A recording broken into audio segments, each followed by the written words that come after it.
Yesus Kristus menurut Matius.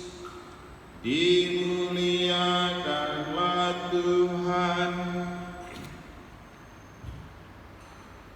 Dalam khotbah di bukit, Yesus berkata, "Janganlah kamu memberikan barang yang kudus kepada anjing, dan janganlah kamu melemparkan mutiaramu kepada babi, supaya jangan diinjak-injak dengan kakinya, lalu babi itu berbalik mengoyak kamu.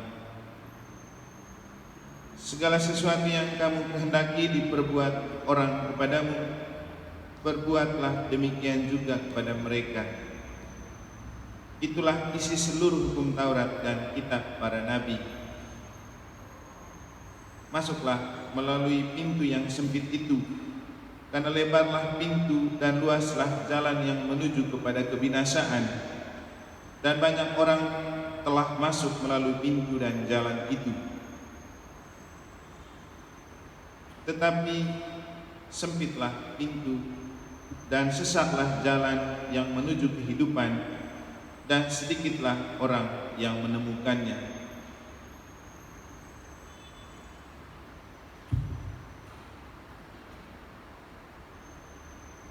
Berbahagialah orang yang mendengarkan sabda Tuhan dan tekun melaksanakannya.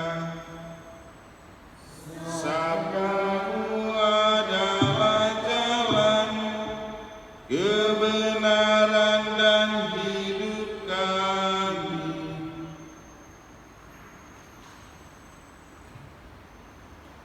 Bapak, Ibu, saudara-saudari, umat beriman sekalian yang saya kasihi dalam Tuhan, untuk kita bisa memahami arti dari pernyataan Yesus dalam Injil tentang betapa lebarnya pintu dan luasnya jalan menuju kebinasaan, dan banyak orang memilih masuk melalui pintu dan jalan itu, sementara sedikit sekali orang yang masuk melalui pintu yang sempit, dan betapa susah orang memilih pintu itu.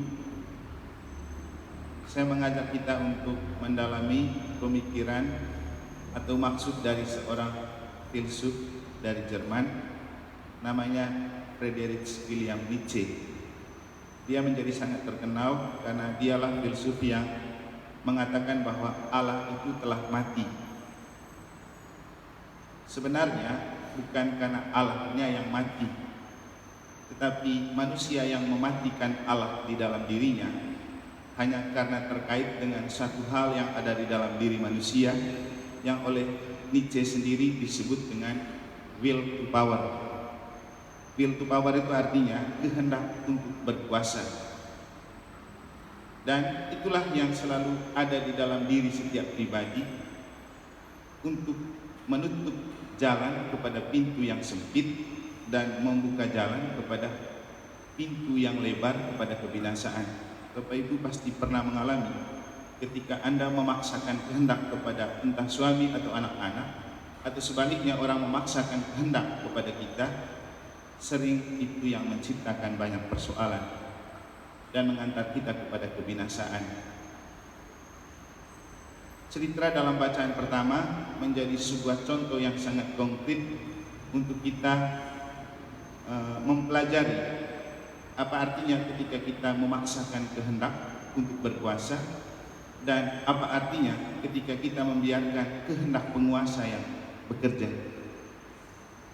Cerita tentang pertarungan antara Sanherib Raja Asyur dan juga Hizkia Raja Yehuda menjadi sebuah contoh. Sanherib Raja Asyur memiliki kehendak untuk berkuasa, untuk menguasai seluruh kota, dan ia mengancam Hizkia dan orang-orangnya. Tapi Hizkia adalah seorang raja yang memiliki kehendak yang memadukan itu kepada kehendak Allah.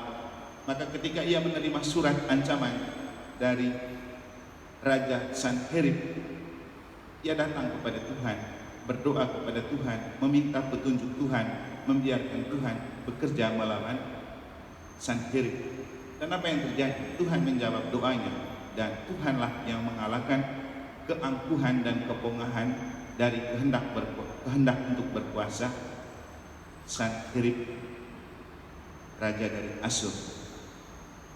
Ini sebuah contoh ketika kita memaksakan kehendak untuk menguasai yang lain, tapi kita tidak membiarkan kehendak Allah yang berkuasa. Ada banyak contoh dan pengalaman hidup yang menunjukkan bahwa ketika kita mengabaikan kehendak Allah dan memaksa kehendak sendiri, itu yang menjebak kita ke dalam banyak persoalan, ke dalam banyak masalah. Dan memang pemaksaan kehendak itu sangat bumerang. Sehingga kalau Yesus berbicara tentang lebar itu jalan menuju kebinasaan dan luas itu pintu menuju kebinasaan, itu artinya kepongahan hati kita karena kita sering bersikap angkuh di hadapan sesama dan bahkan di hadapan Tuhan untuk memaksakan kehendak sendiri daripada membiarkan kehendak Allah terjadi. Yesus, Bunda Maria, dan tokoh-tokoh hebat yang dipilih oleh Allah selalu membiarkan atau menghadapi masalah dengan membiarkan kehendak Allah terjadi, walau itu sangat berat untuk mereka pikul. Ketika Yesus harus memanggul salib ke Golgota dalam sebuah pergulatan di Getsemani, ia sebenarnya menolak karena ia tidak mampu. Sampai-sampai dia bilang, "Bapa, kalau saja Bapa mau, biarkan piala ini berlalu dari diriku, tetapi bukan menurut kehendakku, tapi kehendak-Mu yang terjadi." Walaupun berat, walaupun tak bisa, tapi Yesus menyerahkan kembali kepada apa yang Tuhan mau. Dan saya pikir seperti itu juga kita menjalani hidup sebagai anak Tuhan. Mungkin persoalan itu berat, mungkin pekerjaan yang harus kita hadapi berat. Terimalah, jangan dengan mengandalkan kehendak pribadi, tapi dengan membiarkan kehendak Allah terjadi. Itu juga Bunda Maria. Ia berat untuk menerima, untuk mengandung Yesus, karena ia seorang perempuan yang tidak ada apa-apanya, apalagi ia belum punya suami. Bagaimana harus mengandung? Walaupun berat, ia tetap menerima dengan prinsip, aku ini adalah hamba Tuhan, terjadilah padaku menurut perkataan-Mu. Ada banyak hal dalam hidup kita yang terasa berat dan tidak bisa kita panggul dan pikul. Gak apa-apa, terima saja sambil percaya kalau memang itu adalah kehendak Tuhan. Berdoa kepada Tuhan supaya Tuhan memberikan kekuatan. Dan kalau kita memilih keputusan dalam hidup sesuai dengan apa yang Tuhan mau, tidak ada keputusan dan kehendak Tuhan yang tidak berakhir dengan cerita yang indah dan menyenangkan. Karena Tuhan akan membuat segala sesuatu indah pada waktunya. Sebaliknya, ketika kita memilih dan mengambil keputusan dengan pemaksaan kehendak di hadapan orang dan bahkan di hadapan Tuhan, itu yang sering menjadi bumerang yang menciptakan banyak masalah yang menjerumuskan kita ke dalam kebinasaan. Bapak Ibu Saudara-saudari, pintu yang lebar, jalan yang luas ada di dalam hati. Peluang untuk melewati pintu yang sempit untuk menemukan keselamatan dan kemuliaan Allah juga ada di dalam hati. Maka dari itulah hati selalu memiliki dua bilik. Tinggal Anda memilih. Menghadapi apapun, kita membiarkan kehendak Allah yang terjadi, atau kita memaksakan kehendak kita di hadapan Allah. Jangan lupa, besarnya will to power, kehendak berkuasa di dalam diri, itulah yang mematikan Allah di dalam diri kita. Maka apa yang disampaikan oleh Friedrich William Nietzsche itu benar. Allah itu telah mati di dalam diri dan hidup kita, justru karena kita tidak memberi ruang dan kesempatan untuk Allah melakukan apa yang Tuhan mau dan kehendaki bagi hidup dan perjuangan kita.